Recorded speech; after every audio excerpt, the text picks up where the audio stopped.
আপনাদের অত্র অঞ্চলের কৃতি সন্তান শেখ আব্দুল মালিক হাফিজাহুল্লাহ জাতীয় মসজিদের খতিব, বর্তমান জাতীয় মসজিদের খতিব হয়েছেন। যে সম্মান, এই সম্মান ওনার দৈহিক গঠনের সম্মান না, এই সম্মান ওনার চেহারার সৌন্দর্যের সম্মান না, এই সম্মান ইলমে দ্বীনের সম্মান। ইলমে দ্বীনের কারণে আল্লাহ তাআলা এত বড় সম্মান দান করেছেন। কত ইলম যে আব্দুল মালিক সাহেবকে আল্লাহ তাআলা দান করছে। আমাদের মুরব্বীরা বলে আর কি, বলে যে আব্দুল মালিকের মাথার চুল থেকে পা পর্যন্ত পুরাটা ইলম ছাড়া আর কিছু নাই। এটা কি নিজের ব্যক্তিগত শক্তিতে করেছে নাকি আল্লাহর নেয়ামত, আল্লাহর দান? যালিকা ফজলুল্লাহ ইউতিহি মান ইয়াশা, আল্লাহর দান। আল্লাহ যাকে দেয় সে পায় ইলমে দ্বীন। বাহাদুরি করে নেতাগিরি করে ইলম পাওয়া যায় না। ইলম আল্লাহর নূর, আল্লাহ পাকের সিফাত। আল্লাহ যাকে দেয় সে পায়। যুগে যুগে পৃথিবীতে যত নবী রাসূল আগমন করেছেন, সকল নবীরা দুই জিনিস নিয়ে এসেছেন। নবীরা তাওহীদ নিয়ে আগমন করেছেন, একাত্মবাদের দাওয়াত। দ্বিতীয় নাম্বার, নবীরা ইলমে দ্বীন নিয়ে আগমন করেছেন।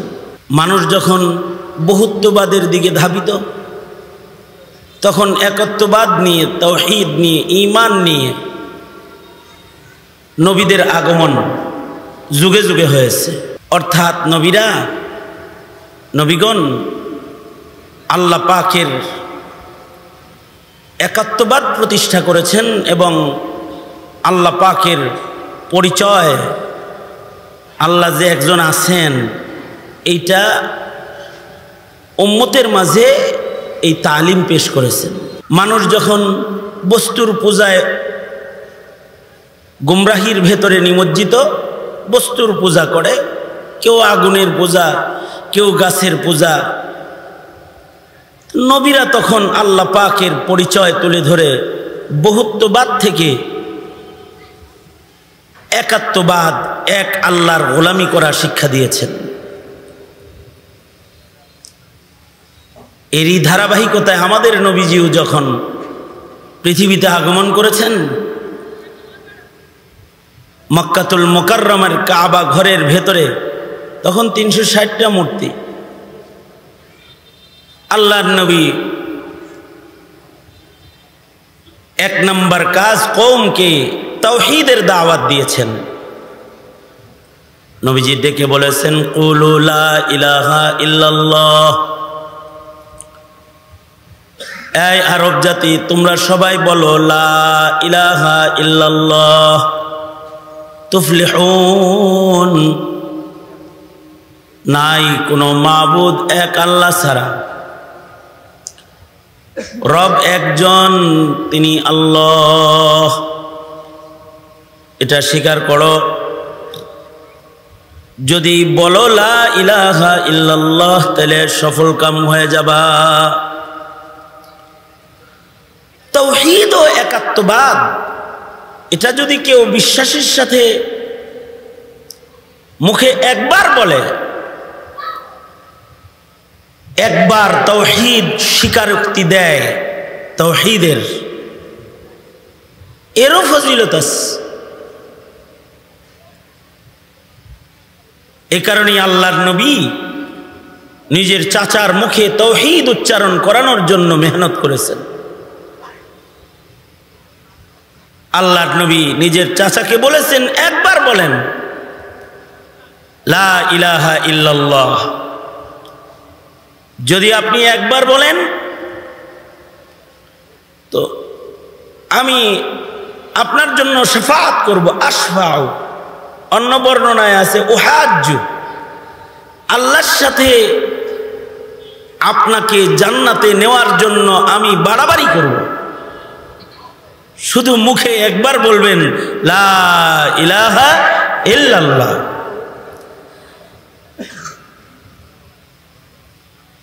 কারণ তাওহীদের এই স্বীকারোক্তির অনেক দাম। আর যদি তাওহীদের এই স্বীকারোক্তি কেউ না দেয়, তাহলে তার ঠিকানা জাহান্নাম।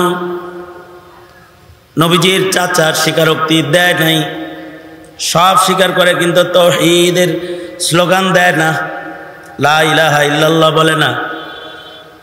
নবীজিকে বলে, জানি তুমি সত্য নবী, তোমার ধর্ম সত্য, সব ঠিক, সব জানি, কিন্তু এটা বলতে পারবো না, কারণ আরবের নারীরা আমাকে মালামত করবে,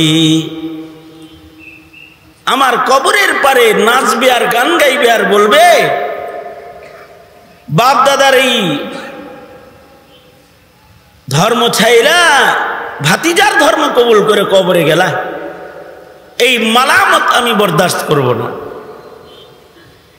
পড়ে নাই কালেমা,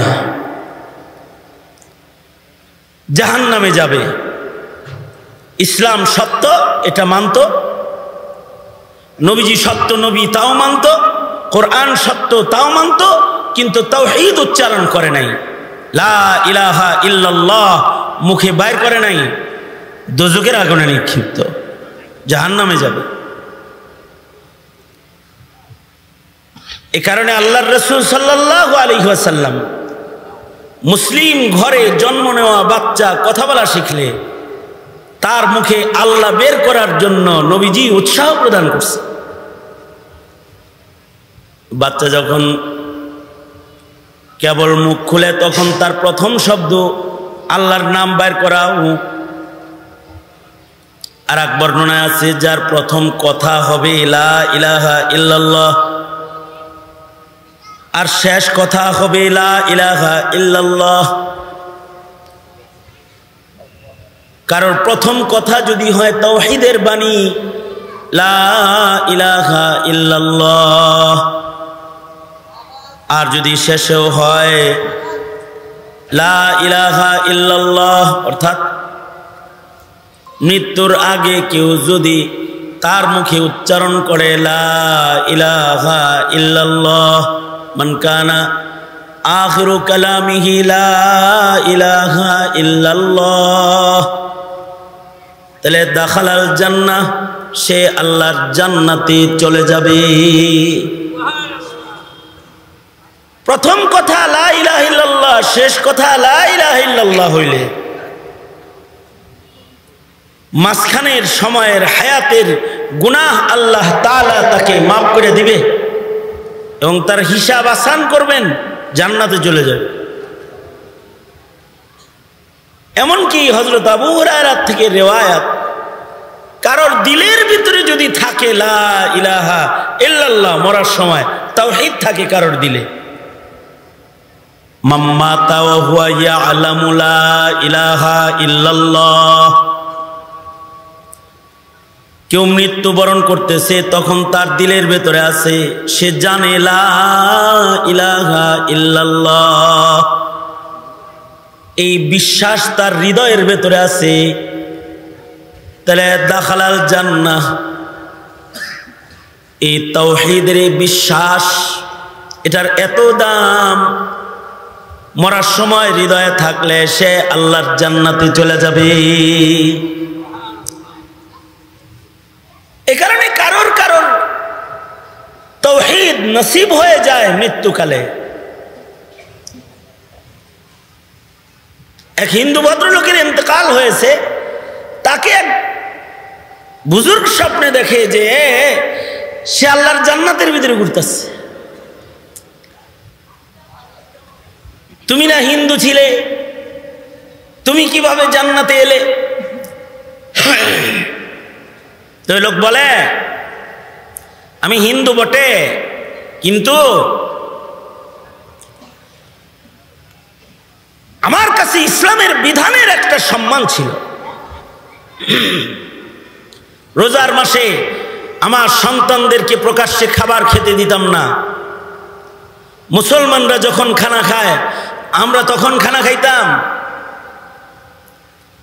এই যে আল্লাহ পাকের একটা হুকুম, সিয়াম সাধনা, এইটার একটা মূল্যায়ন আমার ভেতরে থাকার কারণে মরার আগে আল্লাহ তাআলা আমাকে ঈমান দান করছেন।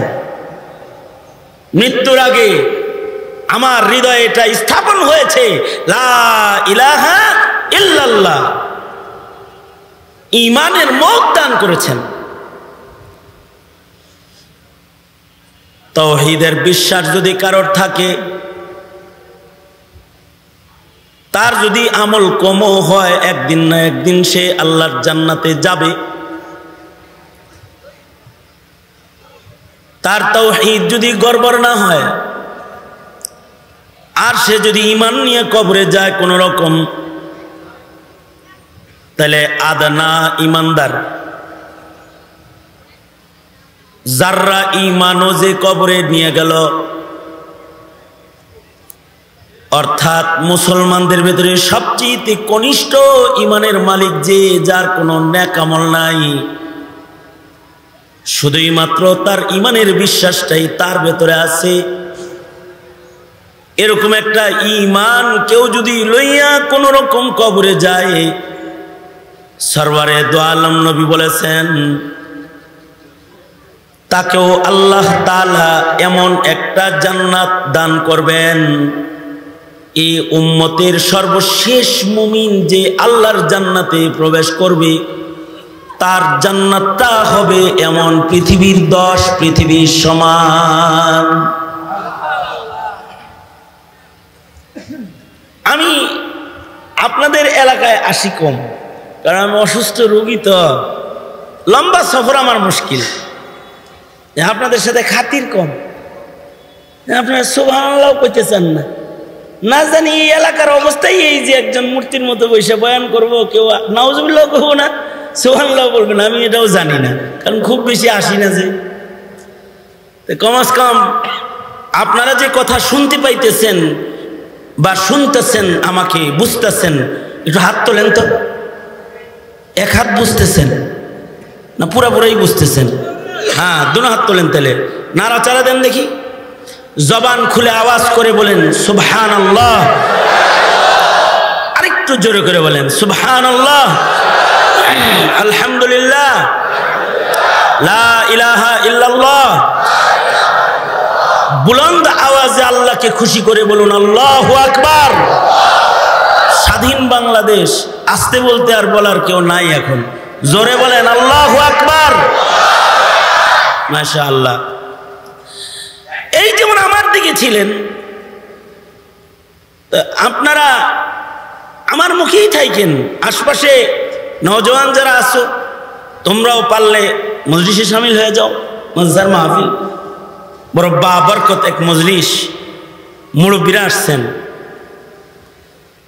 এ কারণে এই মজলিসের কদরদানি করলে, মুরব্বীদের ইজ্জত করলে আল্লাহ তাআলা তোমার ইজ্জত বাড়ায় দিবে।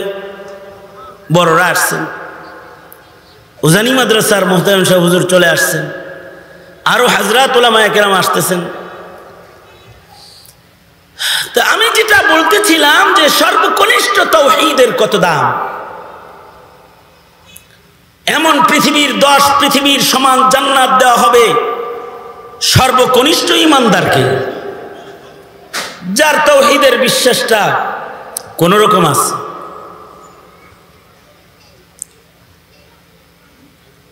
তাওহীদ অনেক মূল্যবান জিনিস। তাওহীদ যাদের নষ্ট হয়ে যায়, ঈমান যাদের নষ্ট হয়ে যায়, তাদের সব শেষ হয়ে যায়। এ কারণে ঈমানের শিক্ষার চাইতে দামি শিক্ষা, তাওহীদের শিক্ষার চাইতে দামি শিক্ষা আর নাই। সবচেয়ে দামি শিক্ষা হলো তাওহীদের শিক্ষা। যে বাবা তার সন্তানকে ডক্টর বানাইছে, ইঞ্জিনিয়ার বানাইছে,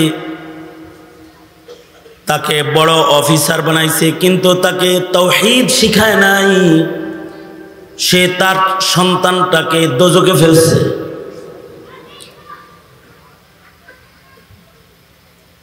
সে তার সন্তানকে জাহান্নামের আগুনে নিক্ষেপ করেছে। এ কারণে অভিভাবকের জিম্মা হলো সন্তানকে ঈমান শিক্ষা দেওয়া, তাওহীদ শিক্ষা দেওয়া। কারণ তাওহীদ ছাড়া, ঈমান ছাড়া জান্নাতে যাওয়ার কোনো উপায় নাই। উলামায়ে কেরামের নসিহত অথবা দাওয়াত ও তাবলীগ অথবা পীর সাহেবের খানকাহ, এখানে এক নম্বর কাজ হলো তাওহীদ। পীরের খানকায় গেলে পীর সাহেব আগে তাওহীদ শিখায়, তবলিগে গেলে 6 উসুলের 1 নম্বর ঈমান শিখায়, তাওহীদ শিখায়। মাদ্রাসায় আসলেও 1 নম্বর নুরানিতে তাকে কালিমা শিখায়, ঈমান শিখায়, তাওহীদ শিখায়। আলেমরা যখন আপনাদের সামনে কথা বলে তখন ঈমানের কথাই বলে, তাওহীদের কথাই বলে। তাওহীদ আর ঈমান, একাত্মবাদকে যারা মানে না তাদের এগুলো ভাল লাগে না, তাদের মৌলবীদের কথাও পছন্দ হয় না।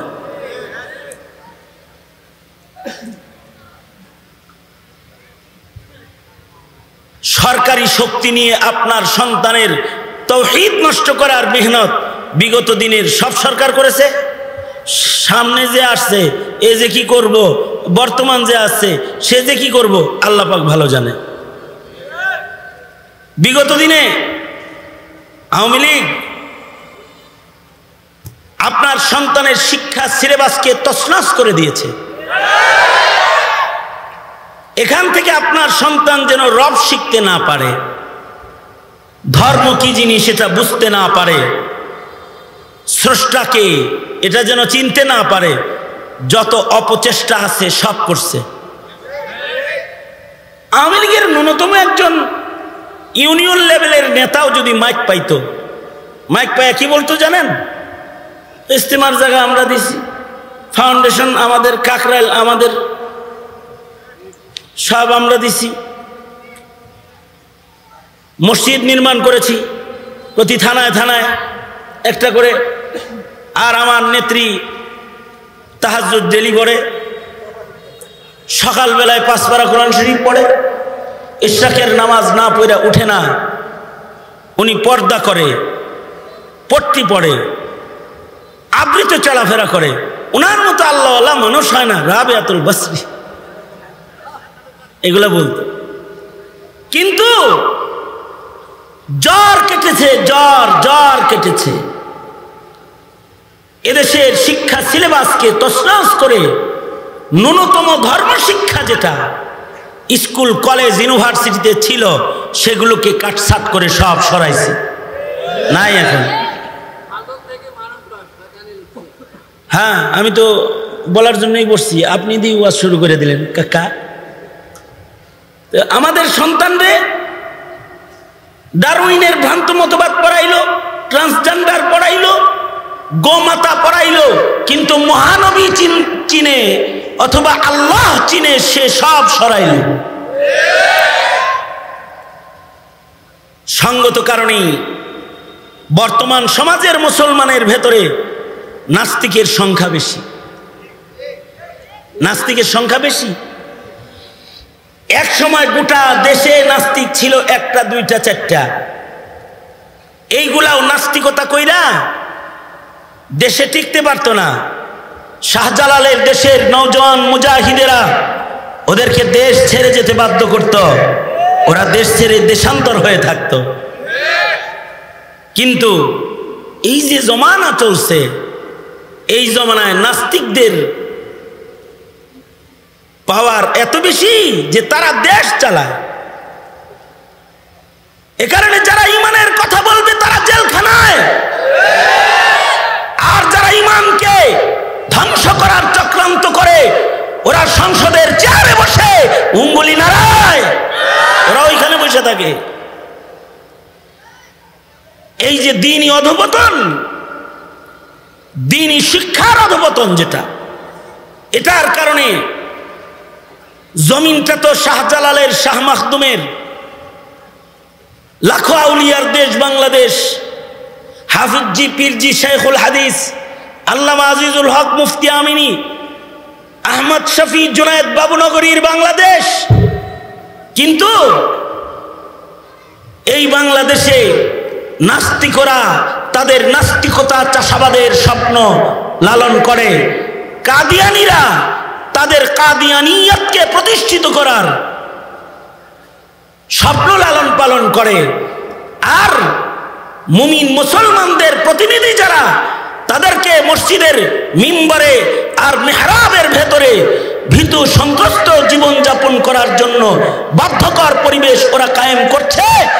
একটা জায়গায় হিট করে, সেটা হলো মুসলমানের শিক্ষাকে তারা বরবাদ করে দিয়েছে।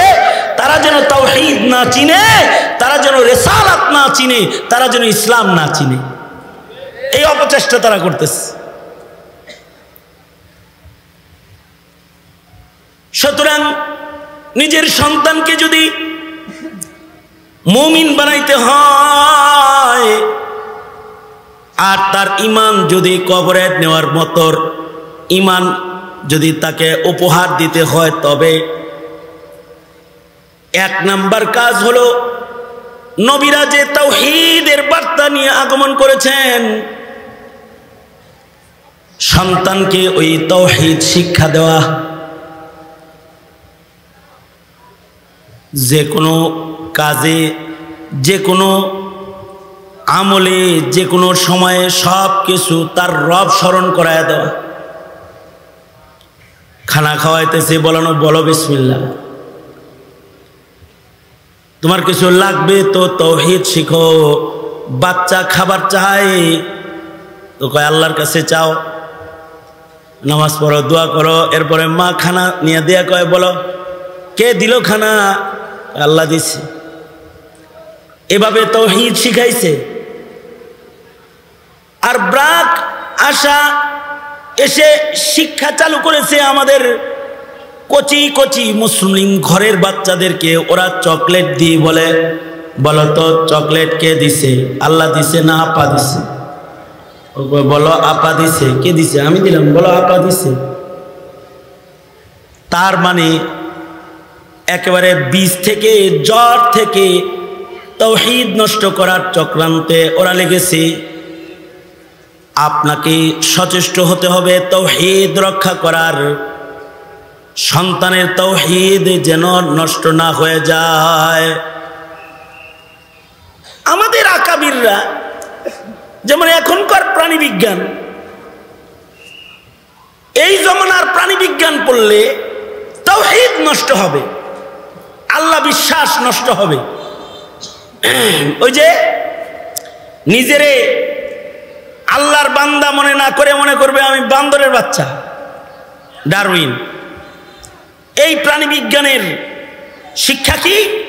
এই প্রাণী বিজ্ঞানের শিক্ষা হলো যে তুমি একটা বান্দরের বাচ্চা, এটা হলো শিক্ষা।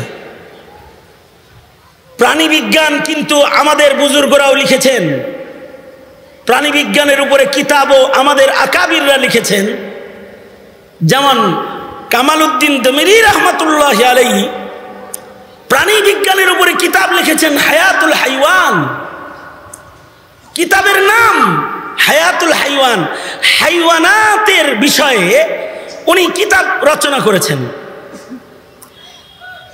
কোন মাখলুককে আল্লাহ তাআলা কি কি দিয়েছেন, কার ভেতরে কি আজব জিনিস আছে, কাকে কেমনে কি খাসলত দিছেন, সব খাসলতগুলো তুলে ধরেছেন। এবং এই প্রাণী বিজ্ঞানের বই লিখে এখনকার প্রাণী বিজ্ঞানওয়ালারা এটা তো তাওহীদ নষ্ট করে।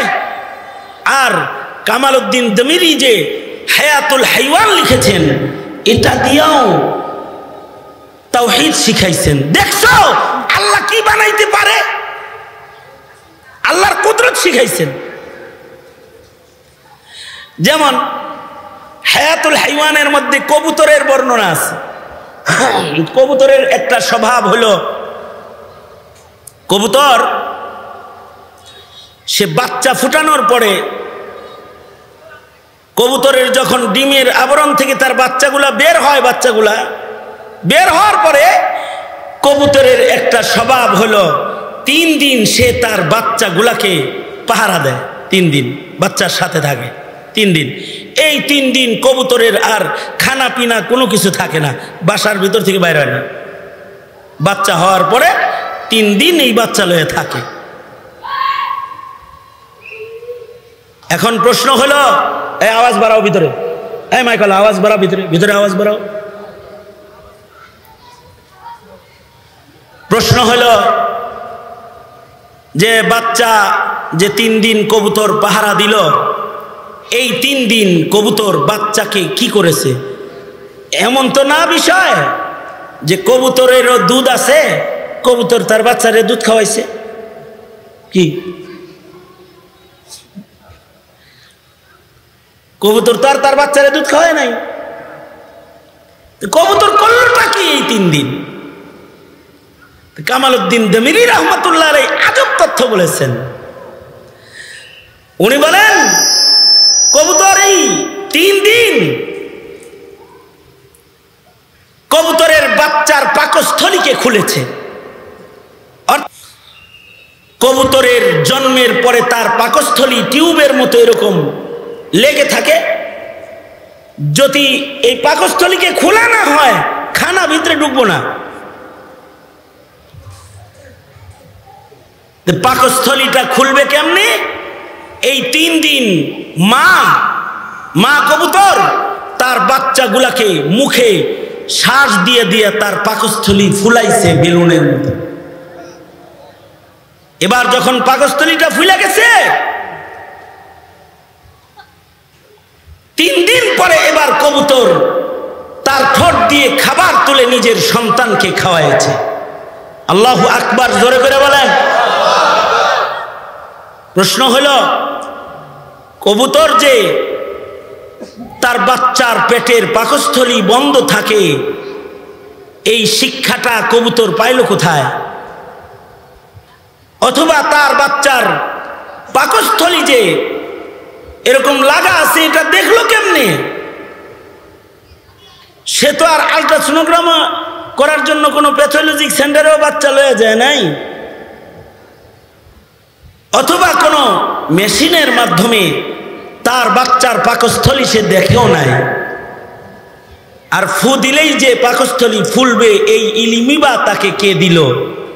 নিশ্চয়ই অদৃশ্যে এমন একজন আছেন যিনি কবুতর পিপিলিকা সহকারে সকল মাখলুককেও জ্ঞান দান করেন, ইলিম দান করেন, কোনো শিক্ষাঙ্গন ছাড়া, কোনো মাধ্যম ছাড়া। এমন একজন সত্তা আছেন। তিনি কে? তিনি হলেন আল্লাহ। অর্থাৎ প্রাণী বিজ্ঞান পড়ায়াও প্রাণী বিজ্ঞানের ফাঁকে তাওহীদ চিনাইতেছি, আল্লাহ চিনাইতেছি। তাওহীদ চিনে শুধু আল্লাহকে চিনলেই হয় না, আল্লাহ পর্যন্ত তো বান্দার পৌঁছতে হবে। এ কারণে আল্লাহ তাআলা নবীদের কাছে ইলমের নূর নিয়ামত দান করেছেন, যে ইলমের আলোয় আলোয় আলোয় আলোয় বান্দা আল্লাহর কাছে পৌঁছতে পারবে। আল্লাহ পাকের মারিফত করাইছেন পয়গম্বররা, আল্লাহর কাছ থেকে তাওহীদ নিয়ে এসেছেন, আর পয়গম্বররা ইলম নিয়ে আগমন করেছেন। ইলমের দ্বারায় মহান আল্লাহ পর্যন্ত পৌঁছার রাস্তা দেখাইছেন। সকল নবীরাই আহলুল ইলম, নবীদেরকে আল্লাহ তাআলা আলাদা ইলম দান করেছেন। কবুতরকে যে মাওলায় পাকস্থলী খোলা শিখাইছেন, নবীদেরকে আল্লাহ তাআলা উম্মতের কলব খোলা শিখাইছেন, ইলম দান করেছেন। সব নবীরা যুগে যুগে ইলমি দ্বীন নিয়ে আগমন করেছেন। নবী আসছে তো ইলম জমিনে আসছে। আমাদের নবী বিশ্ব নবী মুহাম্মদুর রাসূলুল্লাহ সাল্লাল্লাহু আলাইহি ওয়াসাল্লাম, আমাদের নবীজির পরে আর কোনো নবী নাই। কিয়ামত পর্যন্ত আর কোনো নবীর আগমন ঘটবে না। আমাদের নবীকে আল্লাহ তাআলা শেষ নবী হিসেবে পৃথিবীতে প্রেরণ করেছেন। তিনি খাতামুন নবিয়্যিন, নবীদের শেষ। কিয়ামত পর্যন্ত যার নবী আসবে না, আমাদের নবী যে শেষ নবী, তো কিয়ামত পর্যন্ত মানুষ যারা আসবে এই পৃথিবীর মাটির উপরে, এদেরকে আল্লাহর মারিফতই কারা শিখাবে? আর এদেরকে আল্লাহ পাকের জান্নাত পর্যন্ত পৌঁছার রাস্তাই বা কিভাবে দেখানো হবে? সঙ্গত কারণে পিছনের যুগের নবীদের ওফাতের পরে নবীদের ইলমেরও ওফাত হয়ে গেছে, কিন্তু একজন নবী, বিশ্ব নবী মুহাম্মদুর রাসূলুল্লাহ সাল্লাল্লাহু আলাইহি ওয়াসাল্লাম ১৫০০ বছর আগে ইন্তেকাল করেছেন, কিন্তু ওনার ইলম জমিনে যেভাবে রেখে গেছেন সেভাবে আল্লাহ তাআলা নিজ জিম্মায় হেফাজত করেছেন নবীর উম্মতদেরকে আল্লাহর মারিফত করানোর জন্য, নবীর উম্মতদেরকে জান্নাত পর্যন্ত পৌঁছানোর জন্য। আর নবী আসবে না তো। এ কারণে আমাদের নবীজির যে ইলম, এটা কিয়ামত পর্যন্ত হেফাজত করবেন স্বয়ং আল্লাহ। ইন্না নাহনু নাযালনা যিকরা ওয়া ইন্না লাহু লাহাফিজুন। আল্লাহ তাআলা বলেন আমাদের নবীজির উপরে অবতীর্ণ ইলম কোরআন, আমাদের নবীর সকল ইলম হিফাজত করার জিম্মাদারি আল্লাহ নিজে নিয়েছেন। কারণ এই উম্মতের এটা একটা শান, এটা উম্মতে মুহাম্মাদের একটা শান। পৃথিবীর কোনো উম্মতের ভেতরে নায়েবে নবী ছিল না, কিন্তু আল্লাহ তাআলা উম্মতে মুহাম্মাদির মধ্যে নায়েবে নবী দান করেছেন। কিয়ামত পর্যন্ত নবী না আসলেও নায়েবে নবী আসবে। নবীরা যেমন সময়ের বড় দুশ্মনের মোকাবেলা, আল্লাহর দুশ্মনের মোকাবেলা নবীরা যেমন করেছে, জমিনে নায়েবে নবীরাও যুগে যুগে আল্লাহর দুশ্মন নবীর দুশ্মনের মোকাবেলা করবে। নবী আসবে না, কিন্তু নায়েবে নবী হবে। নায়েবে নবী কারা? আল্লাহর রাসূল বলেন নায়েবে নবী হলো আমার ইলম যাদেরকে আল্লাহ দিবে তারা। ইলম আল্লাহর নূর, সিফাত। ইলম নিজের ইচ্ছায় অর্জন করা যায় না যদি না আল্লাহ নির্বাচিত না করে। নবুয়ত যেমন মুনতাখাব, আল্লাহ পাকের ইলমের বন্টনটাও এরকম মুনতাখাব। যাকে যতটুকুন দিবে আল্লাহ তাআলা দিবে, যা দিবে অতটুকুনি পাবে, এর চেয়ে বেশি পাবে না। যাকে যাকে মনোনীত করবে আল্লাহ সে পাবে। ইলমের এই বন্টন, তাকসিম আল্লাহ যাদের যাদের ভেতরে করবেন, আল্লাহর রাসূল বলেন ইন্নামাল উলামা ওয়ারাসাতুল আম্বিয়া। এই কেবলমাত্র এই আল্লাহর ইলমের বন্টনের ভাগ যারা ধরবে, আহলুল ইলম, এরাই আমি নবীর ওয়ারিস, নবীদের ওয়ারিস। এরা ওয়ারাসাতুল আম্বিয়া।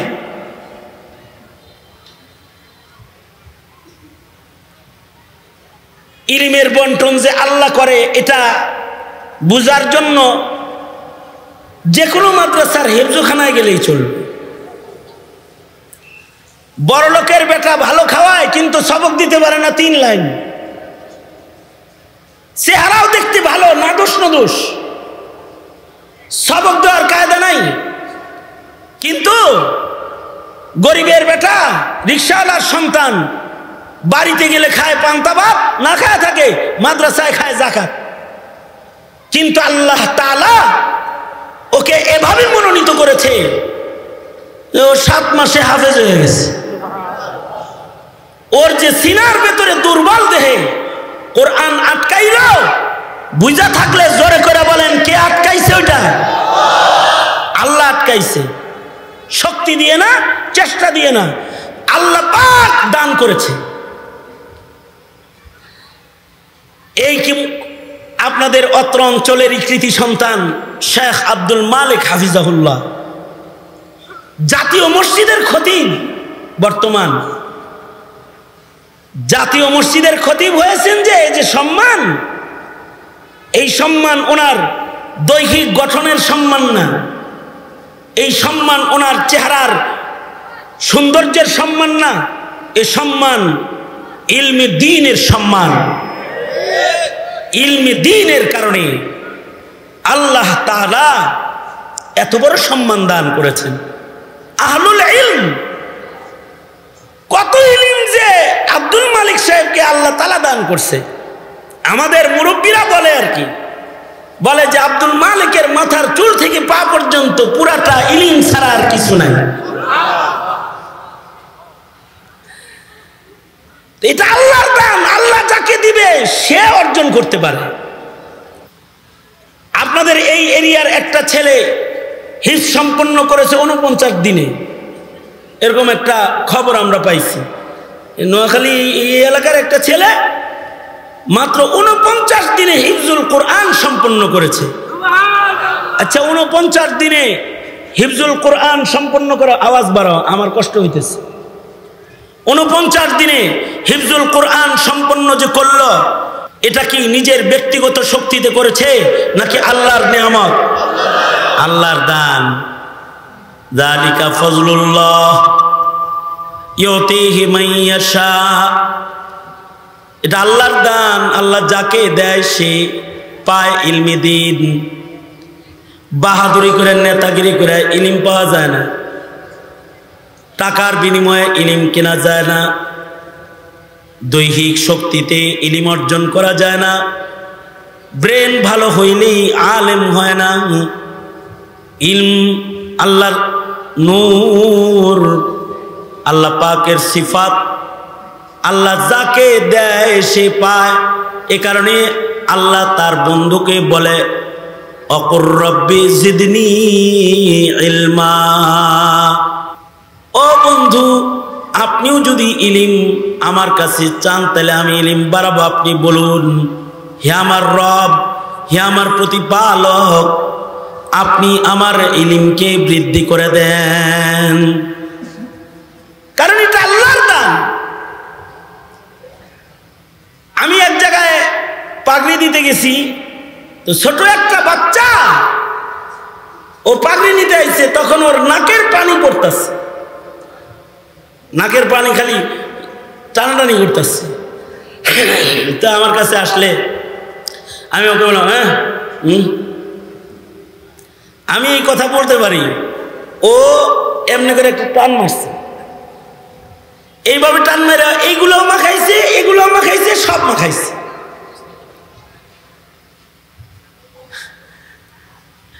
আমি নিজের হাতে টিস্যু দিয়ে ওর ওইগুলো মুইসা ওরে পাগড়ি দিয়ে দিলাম। হাফিজ সাহেবকে জিজ্ঞাসা করলাম, হাফিজ সাহেব এর তো ন্যূনতম সদবত নাই, এই বাচ্চা পাগড়ি দিলেন, ইয়াদ আছে তো? তো হাফিজ সাহেব বলে 17 জনরে যে পাগড়ি দিছেন এর ভিতরে সবচেয়ে ভালো ইয়াদ হইল ওর। বিনা লোকমায় যদি কেউ কোরআন শোনাইতে পারে এখন, তাহলে ও শোনাইতে পারবে।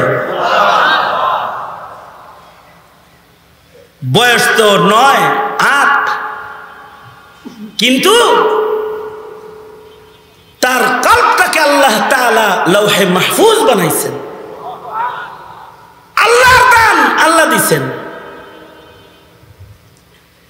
কাউকে কাউকে আরো আজব ইলম দান করেন আল্লাহ তাআলা। হানাফি মাযহাবের একজন ইমাম, ইমামে মুহাম্মদ রহমতুল্লাহি আলাইহি, উস্তাদের কাছে যায় বসছেন। ইমামে আজম আবু হানিফা রহমতুল্লাহ আলাইহি বললেন, মুহাম্মদ কোরআন মুখস্থ করছ, ক্লাসে যে বসছ? কয় না। কয় যাও, হাফেজ হওয়া ছাড়া ক্লাসে বসার অনুমতি নাই, হিফজ সম্পন্ন করো আগে। 7 দিন পরে আবার বয়ে গেছে।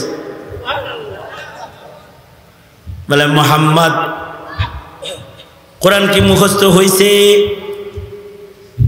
ইমাম মুহাম্মদ বলে শুধু মুখস্থ হয়েছে তা না, মারে শুনে আসছি বিনা লোকমায়। 7 দিনের মাথায় আবার এসে দর্শে হাজিরা দিয়েছেন। আল্লাহ তাআলা ইমাম মুহাম্মদকে এমন ইলম দান করেছেন যে ওনার সিয়ারে সগীর, সিয়ারে কবির, ওনার লিখিত কিতাব পড়ার পরে উম্মতের আলেমরা বলেছে আল্লাহ তাআলা কোরআনের পরে যদি কোনো কিতাব জমিনে নাজিল করতেন তাহলে ইমাম মুহাম্মদের ফাসাহাত বালাগাত সজ্জিত ভাষায় নাজিল করতেন। এই যে এত ইলম, এই ইলমের কারণে সম্মানটা কি? ইমাম মুহাম্মদের ইন্তেকালের পরে এক বুজুর্গ স্বপ্নে দেখতেছেন ইমাম মুহাম্মদ জান্নাতে ঘুরতেছেন। জিজ্ঞাসা করলেন, আল্লাহ তাআলা আপনার সাথে কি মুআমালা করছে? ইমাম মুহাম্মদ বললেন, আলহামদুলিল্লাহ, আমার সাথে আল্লাহর মুআমালা অনেক সুন্দর। কি কারণে এত সুন্দর মুআমালা আপনার সাথে হলো? ইমাম মুহাম্মদ বলেন যে আল্লাহ আমাকে বলছে, কষ্ট করে ইলম শিখছিল তো, ইলমের কারণে মাফ করে দিলাম। তুমি যে ইলম শিখেছো এ কারণে তোমাকে ক্ষমা করে দিলাম। মুসনাদে আহমদের রিওয়ায়াত, কোন আলেম, হাফেজ আলেম বা আমল যদি মইরা যায় আর আলেমকে যখন কবরে নামানো হয় তো আল্লাহ তাআলা কবরের মাটিকে নির্দেশ করতে থাকেন, সাবধান, তোর পেটে কিন্তু আমার মুনতাখাব নির্বাচিত মানুষ আসছে, যার সিনার ভেতরে আমি ইলম সংরক্ষণ করেছি। এর মাটি তার লাশ কিন্তু খাইস না, আমার বান্দার দেহ খাইস না।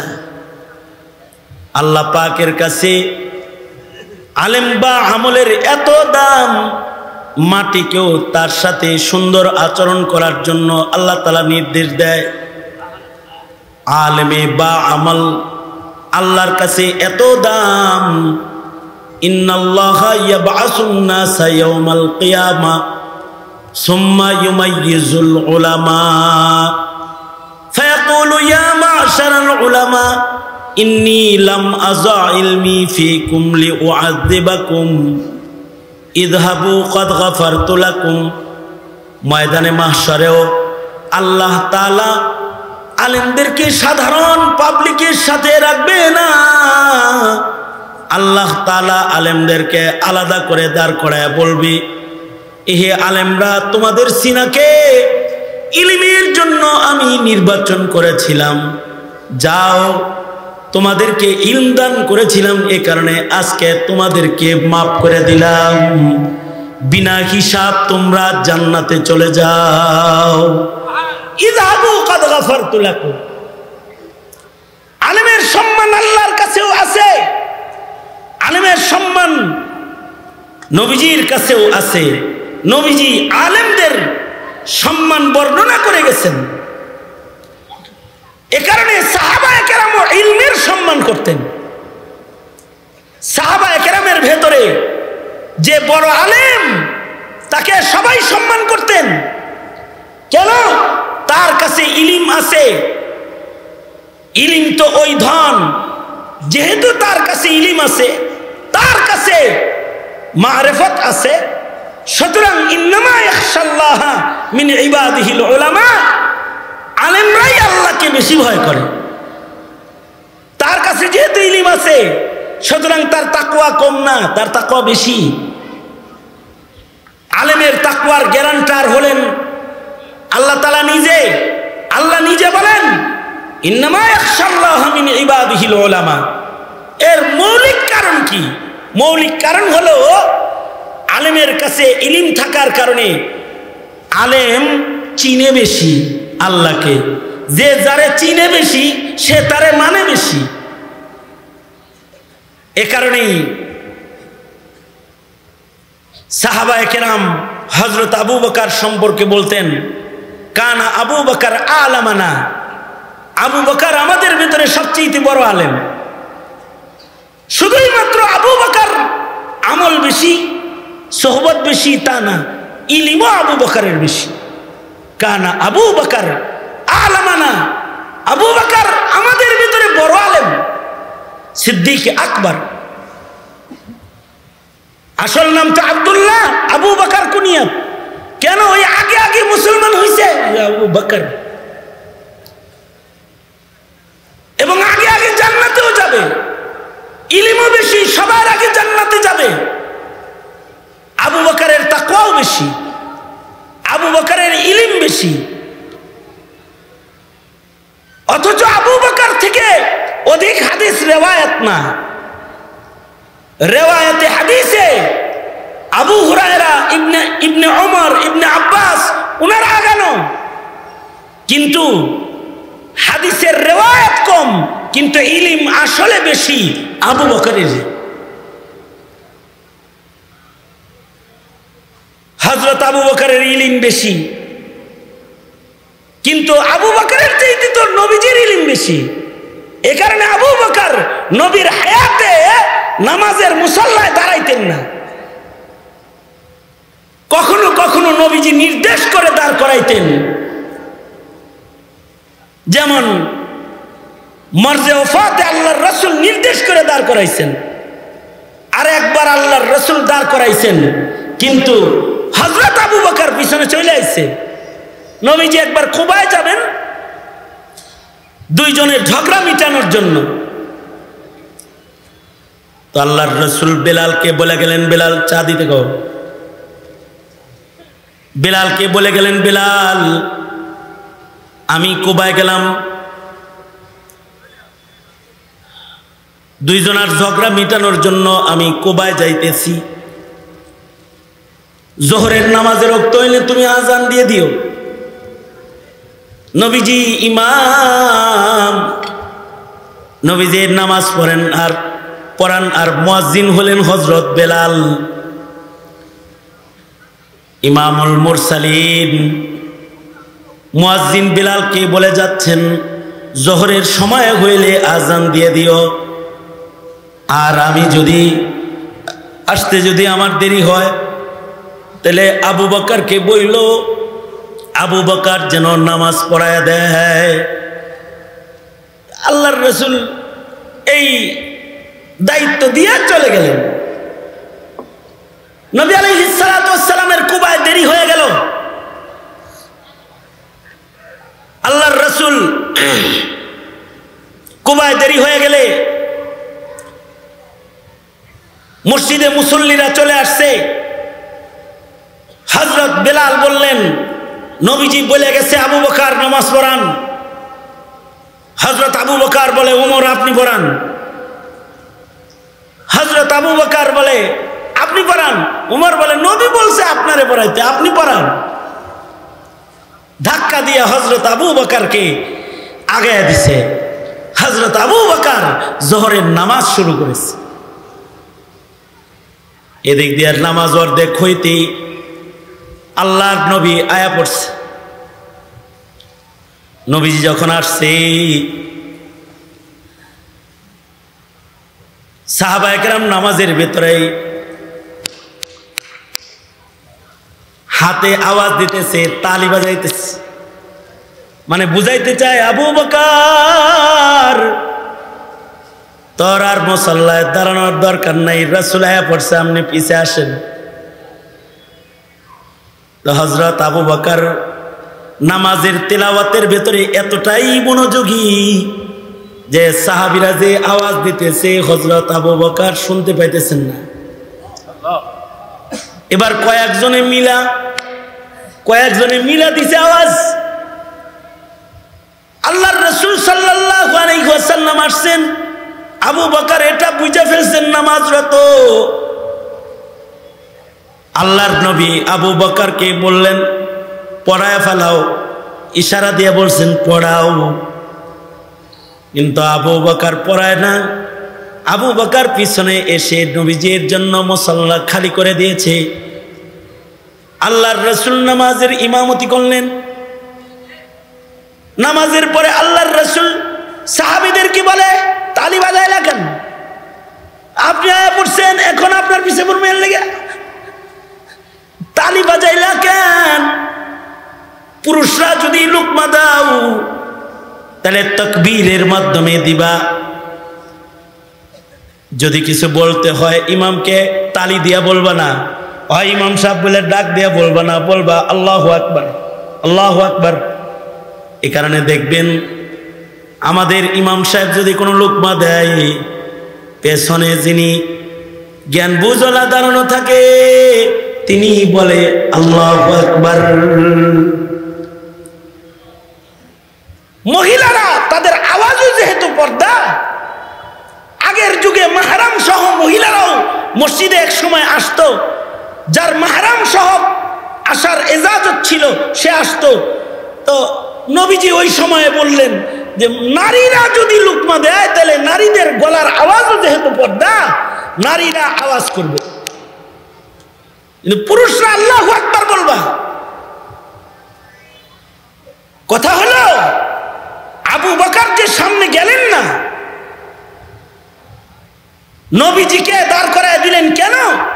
আবু বকরের এটাও জানা আছে ইমামতের জন্য বড় আলেম যিনি সে অগ্রাধিকার। তাই বড় আলেম মুহাম্মদুর রাসূলুল্লাহ সাল্লাল্লাহু আলাইহি ওয়াসাল্লাম, যাকে উতিতু ইলমাল আউয়ালিন আল আখিরিনের নিসবত দান করা হয়েছে, তিনি পিছনে থাকবে, আবু বকর সামনে থাকলে নামাজই হইব না।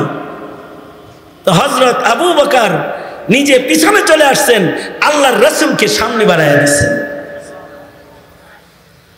এ কারণে আল্লাহর রাসূল বলছেন, এই আমার পিছনে বুজমানরা দাঁড়ায়ও, মাসলা জানো মাসায়েল জানো তারা দাঁড়ায়ও, অর্থাৎ ইমামের পিছনে যে সে দাঁড়াইবে না। হযরত আবু বকরকে আল্লাহর রাসূল বললেন, আপনি বললাম পড়াইতে পড়াইলেন না কেন? হযরত আবু বকর বলে, ডরে। আপনার সামনে আপনার উপরে কোরআন নাজিল হয়, আপনারই পিছে রাইখা কোরআন পড়া যায়? এ কারণে দেখবেন বড় আলেম আয়া বললে ছোট আলেমের কথা বন্ধ হয়ে যায়। শেখুল হাদিস আল্লামা আজিজুল হকের সামনে তার ছাত্ররা কথা বলতে পারে নাই, আবার তার ছাত্রদের সামনে তার ছাত্ররা কথা বলতে ভয় পায়, তাদের কথা বন্ধ হয়ে যায়। কারণ বড় আলেমের ইলমের একটা প্রভাব আছে, এটাও নবীর ওয়ারাসাত। আল্লাহর রাসূল সাল্লাল্লাহু আলাইহি ওয়াসাল্লাম বলেন, আমাকে রব দান করা হয়েছে। নবীজির ইলমের নবুয়তের রব ছিল মাসিরাতা শাহর, এক মাসের ঘোড়াদৌড়ের রাস্তা, মাসিরাতা শাহর।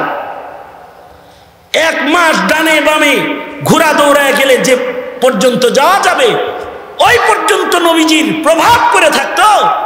প্রত্যেকটা বড় আলেমের প্রভাব আছে। এই কারণে শাইখুল ইসলাম আহমদ শফির আলাদা প্রভাব ছিল, জুনায়েদ বাবুনগরীর আলাদা প্রভাব ছিল, পীর সাহেব উজানির আলাদা প্রভাব ছিল,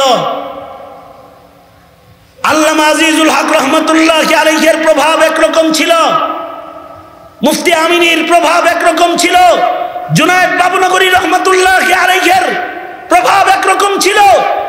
ওনাদের যার যার মাকাম যেমন, তাদের প্রভাব জমিনে তাদের ইলমের কারণে তেমন ছিল। হ্যাঁ, এখনো আমাদের আলেম সমাজের কিছু আলেমের প্রভাব আছে, যে প্রভাব দিল্লি পর্যন্ত চলে যায়। দিল্লি থেকেও বলা হয় এগুলো আটকায় রাখো। সেই নির্দেশেই হাসিনা ফ্যাসিবাদ সরকার এদেশের হাজার হাজার আলেমকে প্রভাব, কারণ এদের ইলমের, এদের হক হক্কানিয়তের, এদের ইমানের প্রভাবে দুশ্মনরা দমে যায়।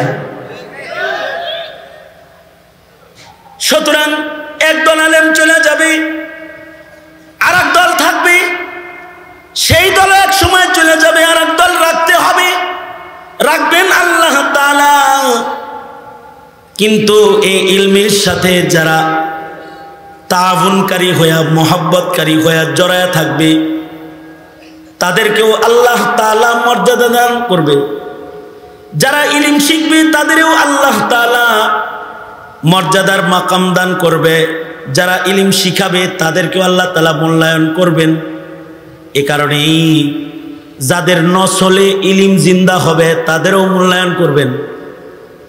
হাফেজের মা বাবাকে নূরের তাজ পরানো হবে, কারণ কি ইলমের সম্মানে মা বাবার সম্মান বেড়ে যাবে।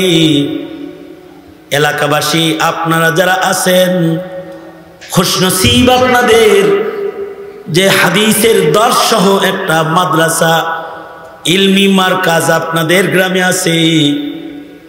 যদি এটার খিদমত হয় তো ইলমের সম্মান করার কারণে গোটা এলাকার মানুষের নাজাতের জন্য এই মাদ্রাসা ময়দানে মাহশারে জরিয়া হয়ে যাবে। কারণ আলেম আর জাহিল দুইটা এক হতে পারে না। দুনিয়ার জ্ঞান দিয়া জাগতিক ভোগ বিলাসের সুবিধা ভোগ করা যায়, কিন্তু ইলমি দ্বীনের দ্বারাই আখিরাত নিশ্চিত করতে হয়। ইলম বিদায় দিবেন তো আখিরাত বিদায় দিলেন, আলেম বিদায় দিবেন তো আখিরাত নষ্ট করলেন, নাস্তিককে আমন্ত্রণ করলেন, কোরআন বিদায় দিলেন। জাগতিক শিক্ষার মূল্যায়ন করলেন, ইলমের অবমূল্যায়ন করলেন না, আপনি আপনার প্রজন্মের ঈমানকে হত্যা করলেন। সুতরাং মওত পর্যন্ত ইলমে দ্বীনের খেদমত করব ইনশাআল্লাহ। বলুন বলেন আল্লাহ, ওয়াদা করিতেছি মওত পর্যন্ত ইলমে দ্বীনের খাদেম হব ইনশাআল্লাহ। জোরে করে বলেন। আলেমদেরকে মোহাব্বত করব, আলেম ওলামা যেখানে আমরা আছি সেখানে। সোজা করেন।